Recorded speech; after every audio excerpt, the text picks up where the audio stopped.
Previous video में हम लोग पढ़े थे रिकॉन्सिलेशन क्यों बनाते हैं, रिकॉन्सिलेशन की जरूरत क्यों है।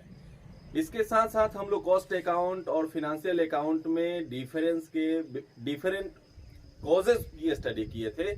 आज हम लोग पढ़ रहे हैं कि उस कॉजेज को, उस डिफरेंस को रिमूव करने के लिए हम क्या करते हैं। तो कॉस्ट अकाउंट और फिनेंशियल अकाउंट के बीच जो डिफरेंस होता है, उसके रिजल्ट में जो डिफरेंस होता है, उसको रिमूव करने के लिए हम दो मेथड यूज करते हैं। First method reconciliation statement and second method memorandum reconciliation statement. पहले हम रिकॉन्सिलेशन स्टेटमेंट की बात करते हैं। कल हम लोगों ने बात किया था कि वह स्टेटमेंट जिसके माध्यम से हम कॉस्ट अकाउंट और फिनेंशियल अकाउंट के रिजल्ट में जो डिफरेंस होता है उसको रिमूव करते हैं, रिकॉन्सिलेशन स्टेटमेंट कहलाता है। तो आज हम इस वीडियो में पढ़ने जा रहे हैं कि रिकॉन्सिलेशन स्टेटमेंट को हम प्रिपेयर कैसे करेंगे। रिकॉन्सिलेशन स्टेटमेंट बनाने के लिए हमें किसी न किसी बुक के प्रॉफिट को बेस बनाना होता है। बेस बनाने के लिए हम फिनेंशियल अकाउंट के भी रिजल्ट को ले सकते हैं और कॉस्ट अकाउंट के भी रिजल्ट को ले सकते हैं, लेकिन कॉस्ट अकाउंट का जो प्रॉफिट होता है वो एस्टिमेटेड होता है और फिनेंशियल अकाउंट का जो प्रॉफिट होता है वो एक्चुअल होता है। तो ज्यादा डिफरेंस वेरिएशन की जो संभावना होती है वो कॉस्ट अकाउंट में होती है। इसलिए कॉस्ट अकाउंट के प्रॉफिट को बेस बनाना हमारे लिए सही होता है। तो सबसे पहले हम रिकॉन्सिलेशन बनाने के लिए basis of profit of cost account के प्रॉफिट को बेस बनाते हैं। कॉस्ट अकाउंट के प्रॉफिट को बेस क्यों बनाते हैं? क्योंकि कॉस्ट अकाउंट में जो ओवरहेड्स होते हैं वो एस्टिमेटेड होते हैं, चाहे फैक्ट्री ओवरहेड हो, सेलिंग ओवरहेड हो, ऑफिस ओवरहेड हो, तो वो एस्टिमेटेड होते हैं। इसलिए इसको कॉस्ट अकाउंट के प्रॉफिट को बेस बनाना ज्यादा बेटर होता है। ऐसे कोई ये मैंडेटरी नहीं है कि आप कॉस्ट अकाउंट के प्रॉफिट को ही बेस बनाएं, आप फिनेंशियल अकाउंट के भी प्रॉफिट को बेस बना सकते हैं। हम इस वीडियो में कॉस्ट अकाउंट के प्रॉफिट को बेस बना के चलते हैं और जो स्टूडेंट्स हैं अपने एग्जाम में कॉस्ट अकाउंट के प्रॉफिट को बेस बना के चलेंगे तो उनको थोड़ा सा कंफर्ट फील होगा। तो फर्स्ट स्टेप हमारा क्या हुआ कि हम कॉस्ट अकाउंट के प्रॉफिट को बेस बना लिए, basis of profits of cost account. Second step होगा study of causes of variation of results. आखिर रिजल्ट में जो वेरिएशन है, कॉस्ट अकाउंट का प्रॉफिट कुछ अलग है और फिनेंशियल अकाउंट का प्रॉफिट कुछ अलग है, तो उसकी हम स्टडी करते हैं। स्टडी करेंगे तो डिफरेंट टाइप्स के वेरिएशन के हेड मिलेंगे हमको, तो उसको कैसे हम हैंडल करेंगे आइए देखते हैं। नेक्स्ट है ऐड एक्सेस। कुछ ओवरहेड ऐसे होते हैं जो कॉस्ट अकाउंट में ज्यादा मेंटेन कर दिए गए होते हैं, जैसे फैक्ट्री ओवरहेड कॉस्ट अकाउंट में 5000 है और फिनेंशियल में 2000 है। तो कॉस्ट अकाउंट में ओवरहेड्स तो 3000 मोर हो गया देन फिनेंशियल अकाउंट। तो जो एक्सपेंसेस, जो ओवरहेड्स कॉस्ट अकाउंट में ज्यादा होगा तो हम देखेंगे कि कितना से ज्यादा है। जैसे कॉस्ट अकाउंट में 5000 है, फिनेंशियल अकाउंट में 2000 है, तो डिफरेंस कितना हुआ? 3000। यानी कॉस्ट अकाउंट में वो 3000 एक्सेस है। तो एक्सेस जो ओवरहेड्स है उसको हम कॉस्ट अकाउंट में ऐड करते हैं, रिकॉन्सिलेशन में ऐड करते हैं। क्योंकि ओवरहेड्स जब एक्सेस है तो नो डाउट कॉस्ट अकाउंट का प्रॉफिट जो है उतना ही से रिड्यूस हो जाएगा। तो प्रॉफिट को हमें मेंटेन करना है, फिनेंशियल अकाउंट के इक्वल करना है, यानी उससे टैली करना है। तो जो ओवरहेड्स कॉस्ट अकाउंट में फिनेंशियल अकाउंट के कंपैरिजन में एक्सेस है उसे हम ऐड कर देते हैं, लेकिन अगर इनकम की बात हो तो उसे हम लेस करते हैं। यानी एक्सेस एक्सपेंसेस को ऐड करेंगे और एक्सेस कोई इनकम हो तो उसे हम लेस करेंगे। आते हैं नेक्स्ट पॉइंट पे, तो ये है रिड्यूस लेस। यानी कोई ओवरहेड्स अगर कॉस्ट अकाउंट में कम लिखा गया है तो जितना कम लिखा गया है उतना ही से कॉस्ट अकाउंट की प्रॉफिट जो है इंक्रीज कर गई होगी। तो हम कंपैरिजन करेंगे फिनेंशियल अकाउंट से और देखेंगे कि फिनेंशियल अकाउंट में इस एक्सपेंसेस की वैल्यू क्या है और कॉस्ट अकाउंट में उसकी वैल्यू क्या है। यदि फिनेंशियल अकाउंट में सपोज कीजिए कि 1000 है और हमारे कॉस्ट अकाउंट में उसकी वैल्यू 200 है, तो आप देखेंगे कि 800 हमारा जो ओवरहेड्स है वो रिड्यूस है। तो रिड्यूस को हम लोग क्या करते हैं, लेस करते हैं, क्योंकि यदि हम मिनिमम अमाउंट लिखेंगे, कम अमाउंट लिखेंगे कॉस्ट अकाउंट में या लिखा हुआ है, तो उससे हमारी प्रॉफिट इंक्रीज कर गई होगी, तो उसे हम लेस करते हैं। तो रिड्यूस लेस, यदि एक्सपेंसेस ओवरहेड्स कॉस्ट अकाउंट में लेस मेंटेन किए गए हैं तो उसको हम लेस करते हैं। लेकिन यही इनकम से रिलेटेड हो, यानी इनकम लेस किया गया हो, लेस मेंटेन किया गया हो, तो उसे हम ऐड कर देंगे। ध्यान रहे कि ये जो कुछ भी लिखा गया है ओवरहेड्स के लिए लिखा गया है, इनकम के लिए नहीं लिखा गया है। तो अगर ओवरहेड्स लेस मेंटेन किया गया हो कॉस्ट अकाउंट में तो उसे हम क्या करेंगे, लेस करेंगे। अगर कोई इनकम हो तो उसे ऐड करेंगे। अब बारी आती है वैल्यूएशन ऑफ क्लोजिंग स्टॉक की। तो वैल्यूएशन ऑफ क्लोजिंग स्टॉक के बारे में हम आपको बता दें कि कॉस्ट अकाउंट में हम देखेंगे कि वैल्यूएशन कैसे किया गया है क्लोजिंग स्टॉक का। यदि क्लोजिंग स्टॉक के वैल्यूएशन में फिनेंशियल अकाउंट के कंपैरिजन में क्लोजिंग स्टॉक का वैल्यूएशन कॉस्ट अकाउंट में अगर अधिक कर दिया गया है कि इसका अर्थ है कि लागत लेखे का लाभ उतना से अधिक हो गया है, क्योंकि क्लोजिंग स्टॉक आपको याद होगा ट्रेडिंग अकाउंट के क्रेडिट साइड में मेंटेन आप करते थे। तो ट्रेडिंग अकाउंट के क्रेडिट साइड में जब वो जाएगा तो वो सेल में ऐड होगा और सेल में ऐड होगा तो आपका ग्रॉस प्रॉफिट इंक्रीज करेगा। तो ये हमारे कॉस्ट अकाउंट के प्रॉफिट को इंक्रीज कर देता है, इसलिए इसको हम लेस करते हैं। तो रिकॉन्सिलेशन बनाने के लिए आपको ये 5 रूल्स को अगर आप याद कर लेते हैं तो आप रिकॉन्सिलेशन के क्वेश्चन को सॉल्व कर लेंगे। रिकॉन्सिलेशन के क्वेश्चन को सॉल्व करने का एक शॉर्ट मेथड है जो जनरली बुक में आप पढ़ेंगे तो मिलेगा। ज्यादा जोड़ो कम घटाओ, आय जोड़ो व्यय घटाओ, अंतिम स्टॉक अपवाद बनाओ। तो ज्यादा जोड़ो मीन्स यदि कॉस्ट अकाउंट में कोई ओवरहेड्स फिनेंशियल अकाउंट के कंपैरिजन में एक्सेस ऐड हो गया है तो उसे हम ऐड करते हैं।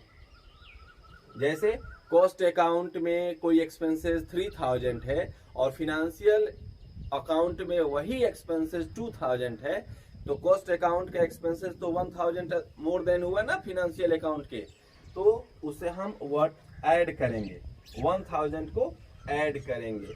तो अगर कोई ओवरहेड कॉस्ट अकाउंट में एक्सेस मेंटेन कर दिया गया है तो उसे हम ऐड करेंगे। अगर कम मेंटेन किया गया है तो उसे हम लेस करेंगे, कम घटाएंगे। आय जोड़ो, अगर कोई इनकम है जो हमारे कॉस्ट अकाउंट में दिखाया, फिनेंशियल अकाउंट में दिखाया गया है लेकिन कॉस्ट अकाउंट में नहीं दिखाया गया है, तो उसे हम यहाँ पे ऐड कर लेते हैं। व्यय घटाओ, अगर कोई एक्सपेंसेज है जो फिनेंशियल अकाउंट में मेंटेन किया गया है लेकिन कॉस्ट अकाउंट में मेंटेन नहीं किया गया है, उस केस में हम उसे लेस कर देते हैं। और अंतिम स्टॉक अपवाद बनाओ। अब अंतिम स्टॉक अपवाद बनाने से क्या मतलब है कि जब अंतिम स्टॉक ज्यादा होगा तो उसे हम घटाएंगे और कम होगा तो उसे हम जोड़ेंगे। तो इस तरीके से रिकॉन्सिलिएशन स्टेटमेंट बनाने के जो रूल्स हैं वो क्लियर हो जाते हैं। आइए अब हम देखते हैं कि रिकॉन्सिलिएशन का फॉर्मेट कैसा है। आइए अब देखते हैं रिकॉन्सिलिएशन स्टेटमेंट का फॉर्मेट कैसे बनता है। यहाँ से रिकॉन्सिलिएशन स्टेटमेंट का फॉर्मेट स्टार्ट होता है। एज ऑन, यहाँ जो क्लोजिंग डेट होगा अकाउंट्स का उसे मेंटेन करेंगे। उसके बाद ये पार्टिकुलर हो गया, ये अमाउंट का कॉलम आप छोड़ेंगे। यहाँ पे बोर्ड की स्पेस थोड़ा सा बोर्ड पे कम है इसलिए लेस वाला आइटम इधर लिखा हुआ है, ये स्ट्रेट रहेगा।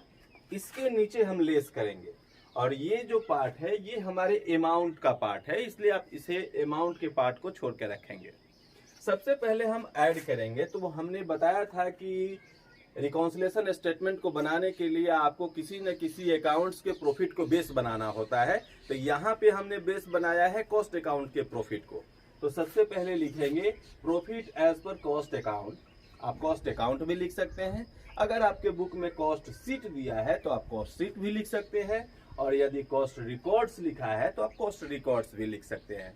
इसमें घबराना नहीं है कि कॉस्ट अकाउंट सर बोल रहे थे और शीट दिया है तो क्या करेंगे, रिकॉर्ड्स दिया है तो क्या करेंगे। तो profit as per cost account हो गया। उसके बाद हम ऐड करेंगे। ऐड क्या करेंगे, first expenses over charge in cost account. जो एक्सपेंसेस कॉस्ट अकाउंट में एक्सेस मेंटेन किया गया है कंपैरेटिवली फिनेंशियल अकाउंट, उसको हम ऐड करेंगे। सेकंड है over valuation of opening stock. Opening stock का ओवर वैल्यूएशन है कंपैरेटिवली फिनेंशियल अकाउंट, तो उसे भी हम ऐड करेंगे। यानी फिनेंशियल अकाउंट में ओपनिंग स्टॉक 10,000 है और यहाँ पे 15,000 है, तो 5,000 जो ओवर वैल्यूएशन है उसको हम ऐड करेंगे। नेक्स्ट है इनकम और profit so in financial account but not in cost account. कुछ ऐसे इनकम होते हैं और आपको मिलेंगे क्वेश्चन सॉल्व करते समय, जो फिनेंशियल अकाउंट्स में तो होंगे लेकिन कॉस्ट अकाउंट में नहीं होंगे, तो उसको भी हम यहाँ ऐड करते हैं। वो जितने भी इनकम्स होंगे, प्रॉफिट होंगे, उसको हम ऐड करेंगे।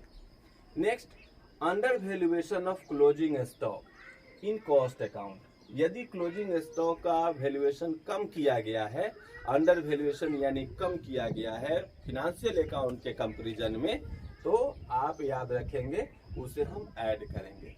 एक बात का ध्यान देना होगा, क्लोजिंग स्टॉक जब एक्सेस होता है तो नेक्स्ट ईयर का ओपनिंग स्टॉक भी इफेक्टिव होता है। तो अगर यहाँ पर ओपनिंग स्टॉक के बारे में कुछ कह रहा है, ओवर वैल्यूएशन कह रहा है ओपनिंग स्टॉक का, इसका सेंस यह है कि प्रीवियस ईयर में क्लोजिंग स्टॉक की वैल्यू एक्सेस हुई थी। खैर उससे हमको इस क्वेश्चन बनाते समय प्रीवियस ईयर से कोई मतलब नहीं है। तो under valuation of closing stock clear हुआ। नेक्स्ट है expenses charge in cost account. Cost account में एक्सपेंसेस दिखाया गया but not so in financial account, लेकिन फिनेंशियल अकाउंट में उसको मेंशन नहीं किया गया है, तो उसे भी आप ऐड करेंगे। अब इसके नीचे हम चलेंगे लेस। तो जो ये पार्ट यहाँ लिखा हुआ है आप इसको लेकर चले आएंगे यहाँ पे इसके नीचे और लेस करेंगे। जो भी अमाउंट होगा आप इस अमाउंट के कॉलम में मेंटेन करते चलेंगे। लेस में हम देख रहे हैं, फर्स्ट है expenses under charge in cost account. Cost account में यदि कोई ओवरहेड्स है जिसकी अमाउंट फिनेंशियल अकाउंट के कंपैरिजन में कम कर दिया गया है, कम लिखा गया है, तो उसे हम लेस करते हैं। आपको याद होगा अभी हमने एक फॉर्मूला बताया था कि ज्यादा जोड़ो कम घटाओ, तो यहाँ पर कम को घटाया जाएगा, यानी अंडर चार्ज को लेस किया जाएगा। ओके। नेक्स्ट है under valuation of opening stock in cost account. यदि कॉस्ट अकाउंट में ओपनिंग स्टॉक को अंडर वैल्यूड किया गया है तो यहाँ पर उसे लेस करेंगे। हमेशा ध्यान रखिएगा, यहाँ पर over valuation of opening stock add है तो इसके अपोजिट हुआ अंडर वैल्यूएशन, उसको हम लेस करेंगे। नेक्स्ट है एक्सपेंसेज और losses so in financial account but not in cost account. कुछ ऐसे एक्सपेंसेज होते हैं जो फिनेंशियल अकाउंट में तो दिखाए जाते हैं लेकिन कॉस्ट अकाउंट में नहीं दिखाए जाते हैं, यानी कॉस्ट अकाउंट में उसको मेंटेन ही नहीं किया गया है, तो उसे भी हम यहाँ लेस कर देते हैं। नेक्स्ट है over valuation of closing stock. तो आप पढ़े हैं ऐड करते समय under valuation of closing stock, तो यदि अंडर वैल्यूएशन को हम ऐड करेंगे तो ऑब्वियसली क्लोजिंग स्टॉक का जो ओवर वैल्यूएशन है उसको हम क्या करेंगे, लेस करेंगे। 5 नंबर पे है items of income recorded in cost but not in financial account.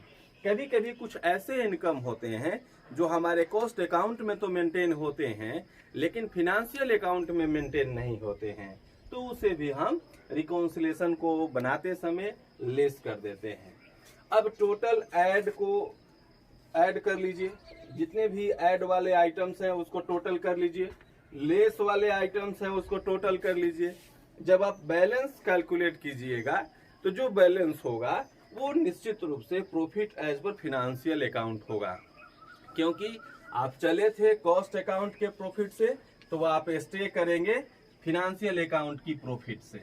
अगर फिनेंशियल अकाउंट को आप लेकर चलते हैं तो आप स्टे करेंगे कॉस्ट अकाउंट पे। तो ये एक बात याद रखिएगा, कॉस्ट अकाउंट का बेस लेने पर जिस आइटम को आपने ऐड किया था और जिस आइटम को लेस किया था, ये रिवर्स हो जाता है जब हम फिनेंशियल अकाउंट के प्रॉफिट को लेते हैं।